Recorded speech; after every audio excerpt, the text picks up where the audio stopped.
हाय, मैं बेलस कॉलोनी हूँ। जीवन में हम सब अनिश्चितता देखते हैं, फिर चाहे वो आर्थिक समस्या हो, रिश्ते में दरार हो, स्वास्थ्य समस्या हो या फिर आपके उद्देश्य को जानने की बात हो। एक बात तो पक्की है, परमेश्वर आपको देख रहे हैं, वो आपको चाहते हैं, पर चाहे आप किसी भी सामना क्यों न कर रहे हो, उसके पास उसका जवाब है।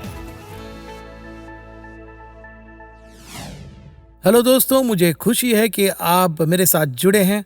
आज मैं कुछ थोड़ा अलग करना चाहता हूँ। मैं आपसे एक कलीसिया के इतिहास के बारे में बात करना चाहता हूँ। और अगर अभी आप यही चाहते हैं कि नहीं, मुझे इसमें कोई दिलचस्पी नहीं है, मुझे इतिहास का सबक नहीं चाहिए, तो सुनिए, इसमें कुछ ऐसी बातें हैं जो आपकी मदद करेंगी। मैं थोड़ा इसकी पृष्ठभूमि के बारे में बताऊंगा कि ऐतिहासिक रूप से यह विशेष कलीसिया कैसे शुरू हुई, हम वचन में देखेंगे। मैं कुछ प्रायोगिक बातें साझा करूंगा जो अभी आपकी जिंदगी में मदद करेगी।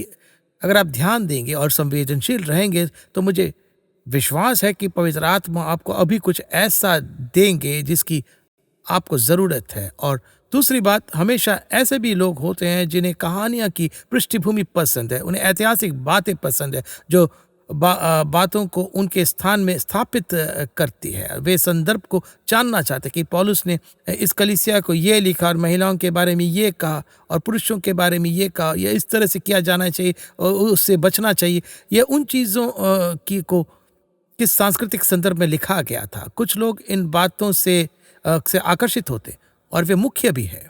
मैं आपसे जिसके बारे में बात करने जा रहा हूँ वह है फिलिपियों की किताब और फिलिपियों की कलीसिया है, जिससे प्रेरित पौलुस और उसके साथियों ने अपनी दूसरी मिशनरी यात्रा के दौरान स्थापित किया था। फिलिपियों की इस कलीसिया के साथ उनका रिश्ता लगभग किसी भी दूसरी कलीसिया से बहुत अलग था जिसे उसने स्थापित किया था या जिनके साथ उसके रिश्ते थे। तो कई बार जब उन्होंने, मान लीजिए, कुरिन्थियों या गलातियों को लिखा तो वे कलीसिया में हो रहे सैद्धांतिक गलत या अनैतिकता से निपट रहे थे।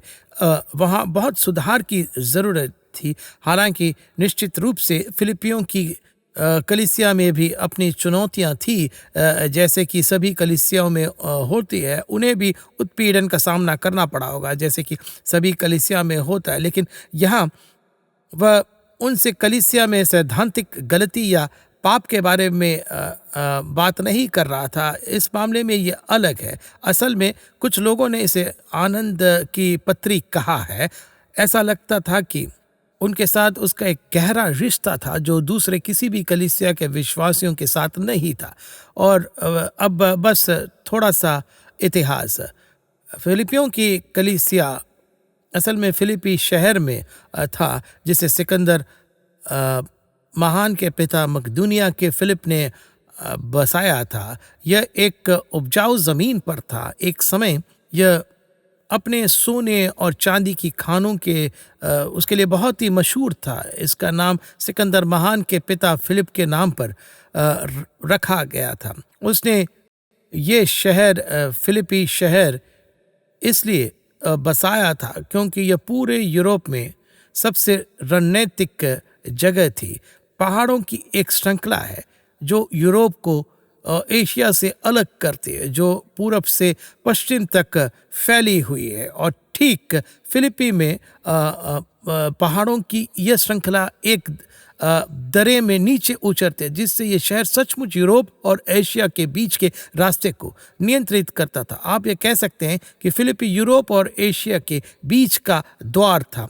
वहाँ कई मशहूर लड़ाइयाँ लड़ी गई, लेकिन यह सुसमाचार को यूरोप तक लाने के लिए भी रणनीतिक था। बाद में इतिहास में फिलिपी एक रोमी बस्ती बन गई और रोमी बस्तियां एक तरह से छोटे रोम जैसी थी। किसी भी रोमी बस्ती की खास बात उनकी रोमी नागरिकता पर उनका गर्व था। रोमी भाषा बोली जाती थी, रोमी कपड़े पहने जाते थे और रोमी रीति रिवाजों का पालन किया जाता था। रोम में जो समारोह होते थे वही इन रोमी बस्तियां में भी होते थे। वे हर तरह से रोमी थे। ये जानते हुए प्रेरित पौलुस फिलिपी में इस रोमी बस्ती की कलीसिया को लिखता था। वह उनसे तीसरे अध्याय में कहता है कि तुम स्वर्ग की एक बसती हो, तुम्हारी नागरिकता स्वर्ग में है। यह बहुत ही दिलचस्प है। जैसे एक रोमी उपनिवेशी जिस भी माहौल में होता था वह कभी नहीं भूलता था कि वह रोमी है, वैसे ही एक विश्वासी को कभी नहीं भूलना चाहिए कि सबसे पहले और हमेशा और सब बातों से बढ़कर हम स्वर्ग के नागरिक हैं। दोस्तों, हम एक अलग दुनिया के हैं। हम एक उच्च सरकार और एक उच्च कानून और एक उच्च राजा के अधीन है। हमें सबसे पहले स्वर्ग के रीति रिवाजों और कानूनों का पालन करना चाहिए। मैं आयरिश जाति का हूँ। आयरिश और स्कॉटिश, ज़्यादातर आयरिश और बाकी लगभग सभी स्कॉटिश है। ये काफ़ी मस्त है। मैं प्रचार करने के लिए कई बार आयरलैंड गया हूँ और वहाँ की संस्कृति को समझने से मुझे अपने बारे में कुछ बातें समझने में मदद मिली है। मैंने सोचा कि यह बिल्कुल मेरे जैसे है। वे थोड़े शरारती और थोड़े से आधे पागल भी हैं। वे मुझे मेरी याद दिलाते थे जैसे मेरी पत्नी जर्मन ऑस्ट्रियन है और उनकी माँ अंग्रेजी नहीं बोलती थी और बचपन में वह भी सिर्फ जर्मन बोलती थी। उनके पिता भी जर्मन मूल के थे और मेरी पत्नी यहाँ मध्यम पश्चिम की है। तो पहली बार जब मैं उसे अपने साथ जर्मनी ले गया और मैंने कई सालों तक जर्मनी और जर्मन बोलने वाले देशों के में सभाएं की है, तो जैनेट रो पड़ी। उसने कहा, बेलिस, ये लोग मेरे जैसे हैं, वे मेरी तरह सोचते हैं।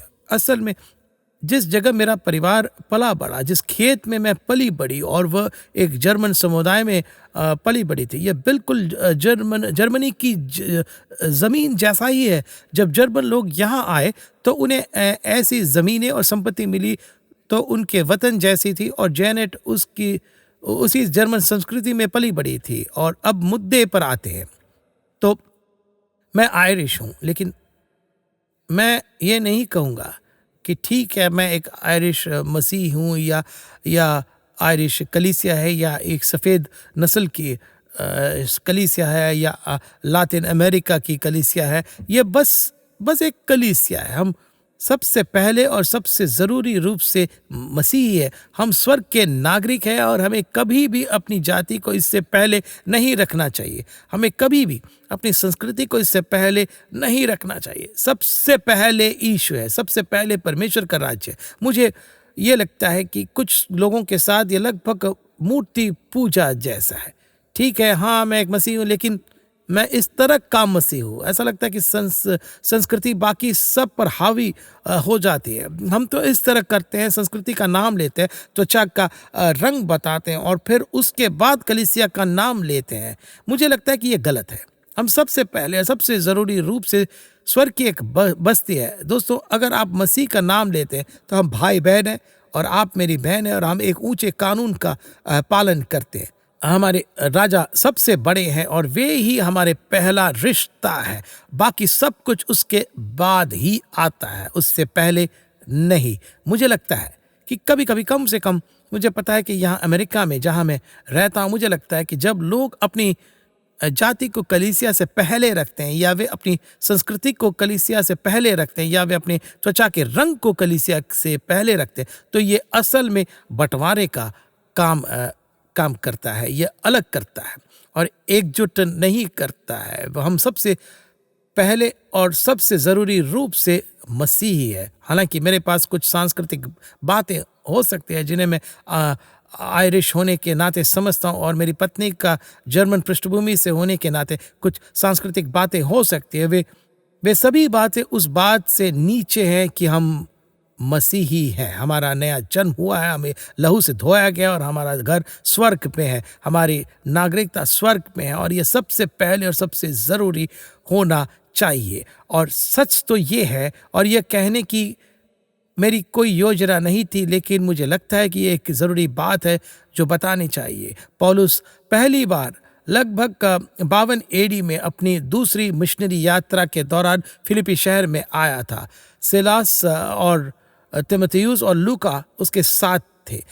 जैसा कि मैंने कहा, ऐसा लगता है कि फिलिपी में उन्होंने जिन लोगों को मसीह के लिए जीता था, उनके साथ उनका बहुत गहरा रिश्ता बन गया था, किसी और से कहीं ज़्यादा। उन्होंने उसे तब भेंट भेजी जब कोई और उसके काम में आर्थिक रूप से शामिल नहीं था। थिस्सलुनीके में उन्होंने उसका साथ दिया, कुरिन्थ में उन्होंने उसका साथ दिया, रोम में जहां पौलुस कैदी था लगभग 63 या 64 एडी में यह पत्र लिखा गया है, उन्होंने वहां भी उसका साथ दिया और किसी दूसरे कलीसिया ने यह नहीं किया था। असल में जो भेंट रोम में उसके पास भेजी गई थी वह फिलिपियों की कलीसिया से भेजा गया एफ्रोडाइटस था। वह पौलुस की मदद करने के लिए रुका और उसने इतना ज़्यादा काम किया कि अपने शरीर की परवाह तक नहीं की और बहुत बीमार हो गया और लगभग मरने वाला था। ठीक होने के बाद पौलुस इस चिट्ठी के साथ एफ्रोडाइटस को फिलिपियों की कलीसिया में वापस भेजता है। इसे आनंद की पत्री कहा गया क्योंकि यह इसके मुख्य विषयों में से एक है। असल में इस छोटी सी चिट्ठी में पौलुस 17 से ज्यादा बार आनंद या खुशी का उल्लेख करता है। अब इसके बारे में जरा सोचिए, वह रोम की जेल में बैठा है, वह रोमियो की कैद में है और वह बार बार कहता है प्रभु में आनंदित रहो। मैं फिर कहता हूं आनंदित रहो। दोस्तों, आनंद हमारी परिस्थितियों पर निर्भर नहीं करता है। मुझे पता है कि अभी कोई है जो मुझे देख रहा है, जो मुश्किल दौर से गुजर रहा है, आपका दिल टूटा हुआ है, आपके साथ धोखा हुआ है, आपको कोई बहुत बुरी खबर मिली होगी और कुछ मिनट पहले आपके लिए सब कुछ उलट पुलट हो गया हो, आपको जोर का झटका लगा हो और आपकी पूरी दुनिया उलट पुलट हो गई हो। दोस्तों, आप आनंदित हो सकते हैं क्योंकि परमेश्वर आपको देख रहे हैं, वे आपको जानते हैं, वे आपको छोड़ेंगे नहीं, आपको त्यागेंगे नहीं। पवित्र शास्त्र कहता है कि मनुष्य तुम्हारा क्या कर सकता है, उससे न डरना, प्रभु तेरा सहायक है, इसलिए तुम आनंदित रहो। कलीसिया का इतिहास जहां से लिखा गया है वहां से मैं आपको दिखाना चाहूंगा। असल में प्रेरितों के काम 16 में हमें वह कहानी मिलती है कि पौलुस फिलिपी कैसे आया और क्या हुआ। मैं इसे जरा पढ़कर सुनाना चाहूंगा। हम प्रेरितों के काम 16 से 10 पढ़ते हैं। इसमें लिखा है, और वे फ्रूगिया और गलातिया प्रदेशों में से होकर गए क्योंकि पवित्र आत्मा ने उन्हें आसिया में वचन सुनाने से मना किया और उन्होंने मूसिया के निकट पहुंचकर बितूनिया में जाना चाहा, परंतु यीशु के आत्मा ने उन्हें जाने न दिया। अतः वे मूसिया से होकर त्रोआस में आए। वहां पौलुस ने रात को एक दर्शन देखा कि एक मकिदूनी पुरुष खड़ा हुआ, उससे विनती करके कहता है, पार उतर कर मकिदुनिया में आ और हमारी सहायता कर। उसके यह दर्शन देखते ही हमने तुरंत मकिदुनिया जाना चाहा, यह समझकर कि परमेश्वर ने हमें उन्हें सुसमाचार सुनाने के लिए बुलाया है। और ये बहुत ही दिलचस्प है। उसने आसिया माइनर के एक इलाके में जाने की कोशिश की और पवित्र आत्मा ने उसे जाने नहीं दिया। उसने दूसरी जगह जाने की कोशिश की और पवित्र आत्मा ने उसे रोक दिया।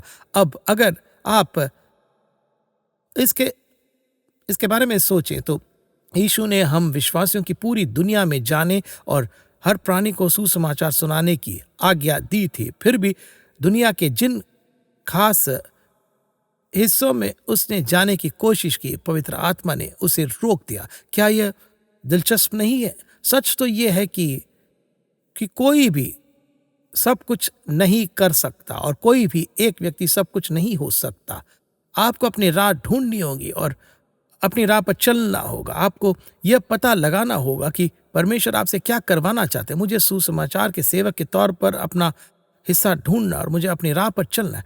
कुछ ऐसे इलाके हैं जहां मैं कभी नहीं जा पाऊंगा, कुछ ऐसे लोगों के समूह हैं जहां मैं कभी नहीं पहुंच पाऊंगा, लेकिन कुछ लोग ऐसे हैं जिनके पास मैं पहुंच सकता हूं। कुछ लोग ऐसे हैं जिनके लिए परमेश्वर ने मुझे इस तरह से बनाया और ढाला है कि मैं उनसे जुड़ सकूं और उन तक मैं पहुंच सकूं, लेकिन मैं हर जगह नहीं जा पाऊंगा, मैं सब कुछ नहीं कर पाऊंगा। मुझे एक आदमी याद है जो एक बार मेरे पास आया था और मैं उससे पहले कभी नहीं मिला था, लेकिन वह अपने परिवार, अपनी पत्नी और बच्चों के साथ कलीसिया में आया। मैं बाद में उससे मिला। उसने पूछा कि क्या वह मुझसे बात कर सकता है। उसने बताया कि वह एक मिशनरी है जो बहुत मुश्किल दौर से गुजर रहा है और उसने मुझसे कुछ मदद मांगी। तो मैं असल में उसके साथ बैठा, बातें की और मैंने खुद थोड़ा शोध किया। मैंने कहा कि देखो, मैं तुम्हें बाद में बताऊंगा। वह सच में कुछ मिशन टीमों को अपने देश वापस ले गया जहाँ से वह आया था। वह जन्म से अमेरिकी नहीं था, वह दुनिया के एक दूसरे हिस्से से था और वह आमतौर पर साल में 2 बार किसी कलीसिया और कुछ दूसरे कलीसियों के लोगों को ले जाता था जिनसे वह किसी तरह जुड़ा था। वह शायद 20 लोगों को 8 या 10 दिनों के लिए मिशन यात्रा पर ले जाता, साल में 2 बार। मुझे लगता है कि वह बहुत बढ़िया है, लेकिन साल के बाकी समय वह कोई काम नहीं करता था। वह कुछ भी नहीं करता था। वह किसी कलीसिया में पादरी भी नहीं था। वह घर पर बाइबल स्टडी नहीं करवाता था। वह काम नहीं करता था। वह बस अपने घर में बैठा रहता था। कुछ दूसरे कलीसियाओं को उसने अपनी सहायता के लिए मना लिया था और फिर उन्हें एहसास हुआ कि यह आदमी कुछ नहीं करता है। वह साल में 2 बार 10-10 दिन की यात्रा पर जाता था और वे हर महीने उसकी सहायता कर रहे थे, इसलिए उन्होंने अपनी सहायता रोक दी। तो मैं उस आदमी से मिला और मैंने कहा कि सुनो, मैं इस बात की तारीफ करता हूँ कि तुम ये मिशन ट्रिप करवा रहे हो, लेकिन तुम्हें नौकरी करनी होगी।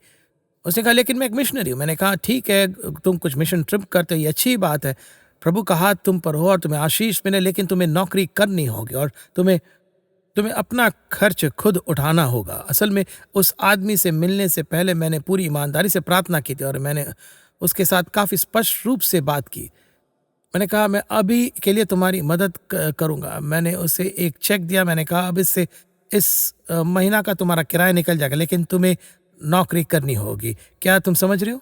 उसने बस मेरी तरफ देखा। मैंने कहा अब सुनो, ये परमेश्वर की दया है जो तुम्हारी मदद हो रही है। ये उपहार जो मैं तुम्हें दे रहा, ये इस बात का सबूत नहीं है कि तुम एक मिशनरी हो और सही रास्ते पर हो। ये परमेश्वर का आशीष नहीं है कि तुम उसी तरह आगे बढ़ते रहो जैसे कि तुम चल रहे हो। ये दया है क्योंकि तुम्हें काम करने की ज़रूरत है। अगर कोई आदमी अपने परिवार का पेट नहीं पालता तो वचन कहता है कि यह एक अविश्वासी से भी बुरा है। तुम्हें नौकरी करनी होगी।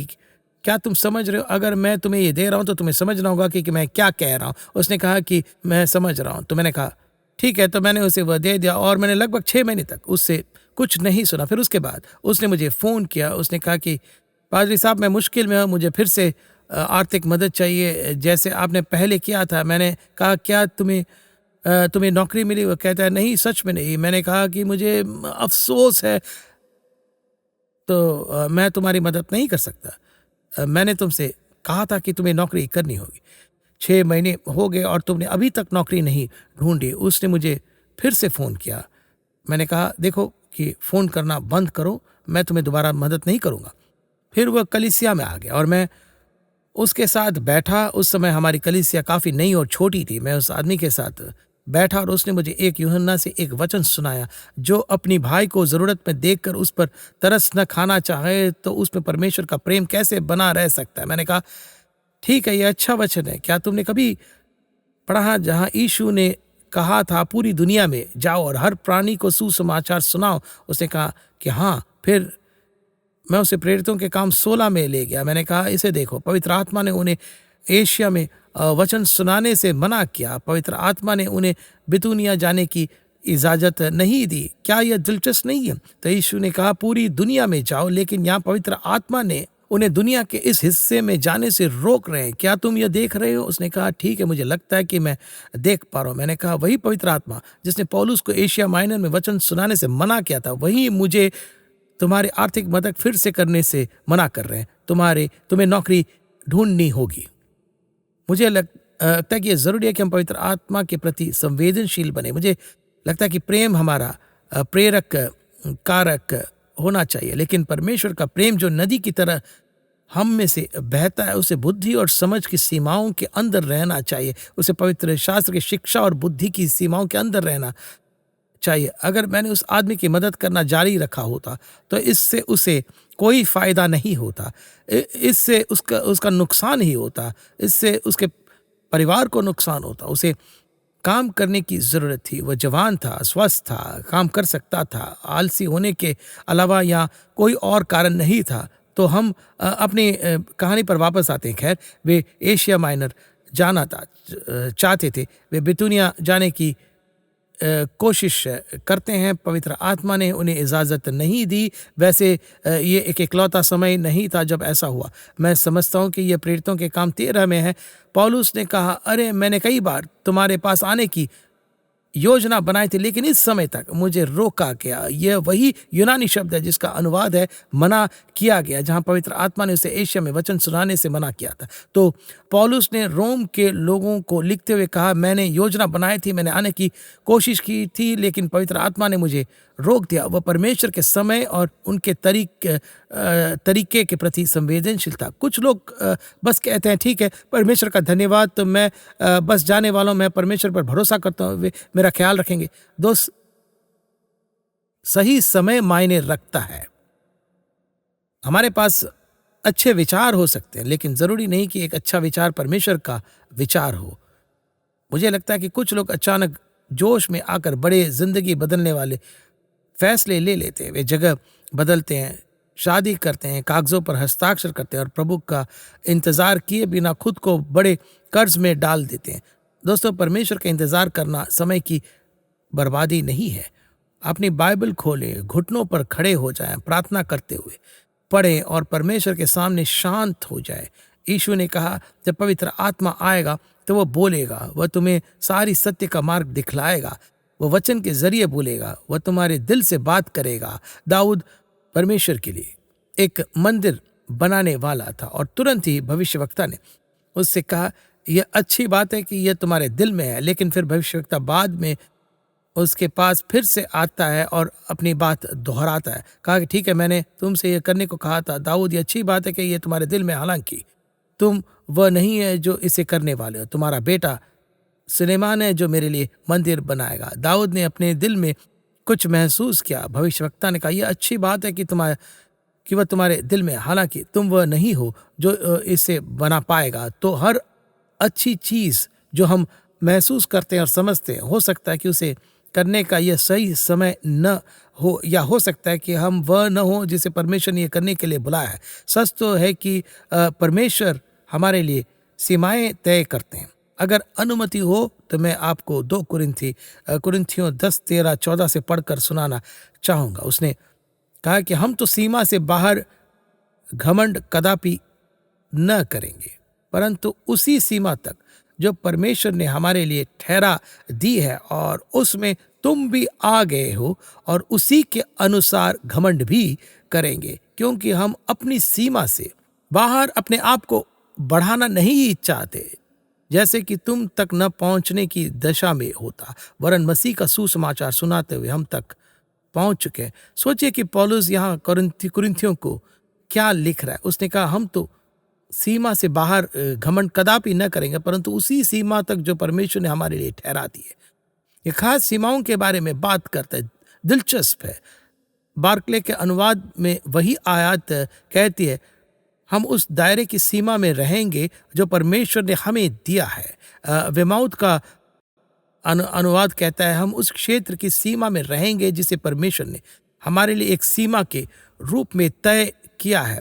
फिर एक और अनुवाद कहता है, हम अपनी तय सीमा को पार नहीं करेंगे। तो परमेश्वर सीमाएं तय करते हैं। पौलुस वह काम कर सकता था जो पवित्र आत्मा उसे करने से मना कर रहे थे। वह एशिया माइनर जाकर प्रचार कर सकता था, वह बिथुनिया जा सकता था। कुछ लोगों ने इसे साहसी विश्वास कहा है, लेकिन यह असल में घमंड है।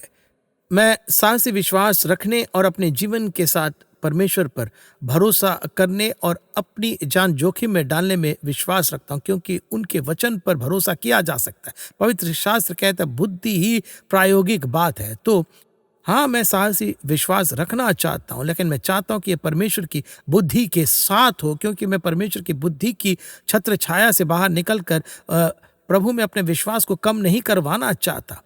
परमेश्वर में मेरा विश्वास तब काम करता है जब तक मैं प्रभु की बुद्धि की सीमाओं के भीतर रहता हूं। असल में मुझे लगता है कि जब हम परमेश्वर द्वारा बताए गए काम से बाहर निकलते हैं, तो कई बार हम प्रभु की सुरक्षा और उनके प्रावधान से बाहर निकल जाते हैं। अब मेरा एक दोस्त था, उसने एक दिन मुझसे संपर्क किया, कहा कि बेलस, मेरी कैंसस में एक सभा है, वह पास का ही एक राज्य था। उसने कहा, मैं चाहता कि तुम मेरे साथ आओ, आराधना की अगुवाई करो, कुछ गीत गाओ, शायद अपनी गवाही साझा करो और फिर मैं उपदेश दूंगा। मैंने कहा ठीक है, मैं आऊँगा। मैंने इसके बारे में प्रार्थना नहीं किया, मैंने बस कहा मैं हाँ तैयार हूँ, मैं आऊँगा। उस दिन मैं खाली बैठा था, मैंने अपना कैलेंडर देखा। उसके जाने के बाद मुझे अंदर से थोड़ा अजीब लगा, कुछ ठीक नहीं लग रहा था। तो मैं घुटनों के बल खड़े हो गया और मैंने पूरी लगन से प्रार्थना की। मैं आपको ठीक से नहीं बता सकता कि कैसे। हमें ये नहीं बताया गया कि पौलुस और उसके साथियों को पवित्र आत्मा ने कैसे रोका था। हमें यह नहीं बताया गया कि आत्मा ने उन्हें उस विशेष काम करने की अनुमति कैसे नहीं दी। हो सकता है कि ये कोई शब्द हो जो आत्मा ने उनसे कहा हो सकता है कि यह किसी सपने या दर्शन के जरिए हुआ हो सकता है कि यह बस एक अंदरूनी एहसास हो। मुझे यहाँ बहुत मजबूत अंदरूनी एहसास हुआ और मैंने पहचान लिया कि पवित्र आत्मा मुझसे कह रहे थे कि मैं उस आदमी के साथ कैंसस न जाऊं। मुझे नहीं पता कि क्यों, लेकिन मुझे बस लगा कि मुझे नहीं जाना चाहिए। तो मैंने उसे फ़ोन किया, कहा कि देखो, मैंने तुम्हें वादा तो किया था कि मैं आऊँगा और मैं आऊँगा, मैं अपना वादा निभाऊँगा, लेकिन मुझे बस ऐसा लग रहा है कि मुझे नहीं जाना चाहिए। मैं बस तुम्हें बता रहा हूँ, मुझे लगता है कि पवित्र आत्मा, मुझे नहीं पता क्यों, मैं ये नहीं कह रहा कि कुछ बुरा होने वाला, मुझे वह बस नहीं लग रहा कि मुझे जाना चाहिए। मैं चाहता हूँ कि तुम छूट दे दो, लेकिन मैंने तुम्हें वादा किया, तो अगर तुम चाहते कि मैं आऊँ, मैं अपना वादा नहीं तोड़ूंगा, मैं तुम्हारे साथ आऊँगा। वो कहता है, वेलस बिल्कुल यही रहो, मैं खुद इसके बारे में थोड़ा और प्रार्थना करूँगा। उसने ऐसा किया और चला गया। उसकी सभा बहुत अच्छी थी। आज तक मुझे नहीं पता कि मुझे क्यों नहीं जाना चाहिए था, लेकिन मुझे आज भी पूरा यकीन है कि प्रभु ही मुझे रास्ता दिखा रहे थे।